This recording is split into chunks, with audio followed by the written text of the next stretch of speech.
Hello, my dear students. So, in the last class, we discussed about the women in Islam,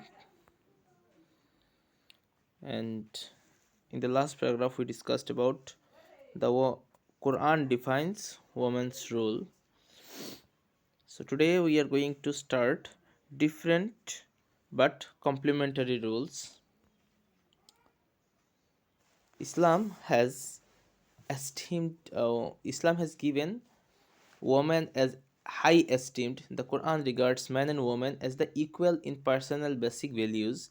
They are different function but are complementary. Women are masterpiece of Allah's creation. So from this line you can understand the woman is the masterpiece of Allah's creation.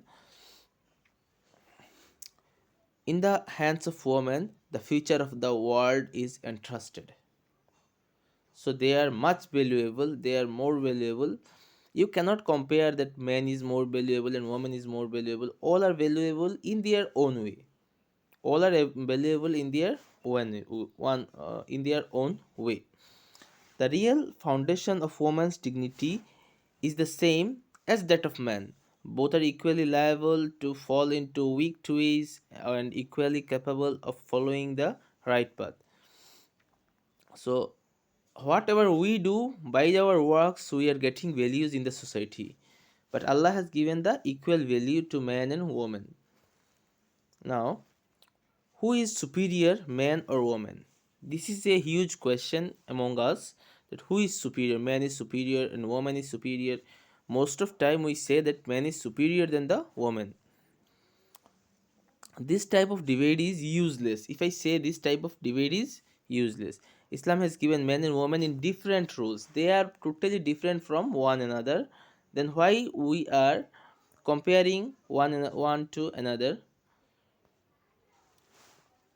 One important Professor Khurshid Ahmed, he said that suppose if you compare that rose is more valuable than the lotus, then go is it logical? No, because rose is beautiful in his own way, lotus is beautiful in his own way. We cannot compare that rose and lotus are both are equally valuable. They both are valuable, they both are equally valuable in their own way. We cannot compare. Just like man and woman, man is valuable in his own way and woman is valuable in his own way. So this type of debate is useless, and the Dr. Khurshid Ahmed, he has given this logic that we cannot compare the two flowers in same way. Now marriage. Marriage considers happy family life and function and healthy society. In Islam, sexual relationship before marriage is sinful, is prohibited. So Islam has permitted that when a boy or a girl touch his cross his adulthood, then he or she should get married, uh, and then they arrange their own family. The prophet declared that she was free to have her marriage dissolved if she desired, but in practice most young Muslim men and women usually trust their parents to make good choice for their. Though parents can choose, but you have to decide who is right for your future partner.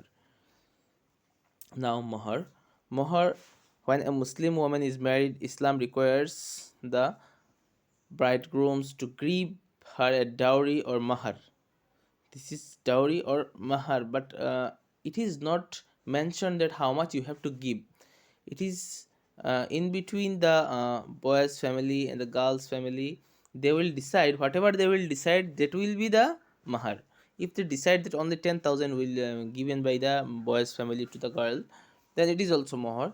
And if they decide that 5 lakh, it is also mahar. The one important thing is that you just by writing on the contract paper that how we will give to the girl's family 10 lakh, but later they have not given a single penny. That is not good. Whatever you write, you have to pay. Otherwise, it is no, it will not considered. You will be in the credit. because you have to pay, and our Prophet ﷺ said that the mahar should be given by the boy's family, I mean boy, to the girl.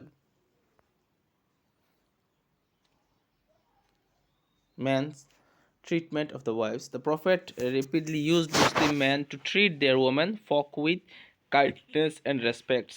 Allah's messenger is reported to have said, the best among you is the one who is the best towards his wife. The Prophet ﷺ said that the best person is this person who is best toward his wife. The most perfect among believers in faith is he who is best manner and kindness of his wife. Now you think the person who is showing the kindness, good manner, and best to his wife, he is the best Muslim. That is saying by the Prophet. That is saying by the our beloved Prophet. So you can imagine that how much Islam has given value to treat with your good behave with your wife. Polygamy, marriage is more than one woman. One of the hardest ideas it should be people think that only in Islam it is considered. No, because before Islam there was also polygamy marriage was there. Ancient kings and so many royal families, not no, royal, but people also doing this now. In such place they are living this, they got married with someone and then they went to another place for business or anything, they again married to another one. So these things have happened. The Islam has given the right to polygamy marriage, but there are some conditions also. You have to. The condition is that if you fear that you might not be able to treat them with equal fairness, then marry only one. Islam has given up to four you can marry, but if you fear that you might not be able to treat them with equal fairness, if you are unable to give them equal right, equal fairness, then don't marry one another. No, sorry, then don't marry more than one. So that is the uh, rules of polygamy marriage. There are so many other rules also, you will forget in the another book.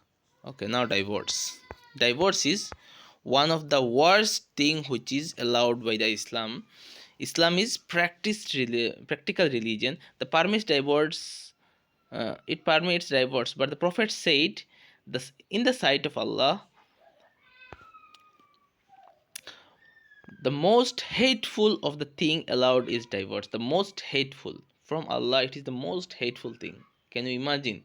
The most hateful means how much it is hateful. So divorce, Islam considers divorce as the last resort, because if there was no divorce and the husband and the wife is not good in their family, then how can they survive their whole life? It is a very dangerous thing that suppose one person and one woman, they are fighting each and every day and there is no rules of divorce, then what will happen? They need to suicide or they need to murder one another. So better than they have to be separate. Islam, okay, so this is the rules of Islam has given to the woman.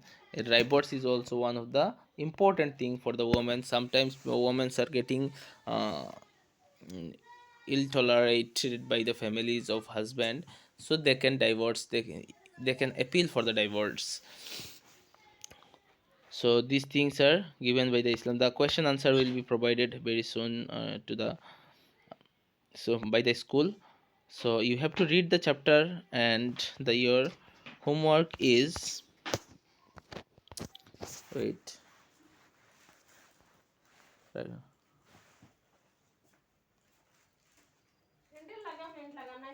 woman's right in Islam. Your homework is, today's your homework is, you have to write a short note by 200 words you have to write. Woman's right in Islam. So that is your today's homework. You have to do it and submit it to the to my WhatsApp number.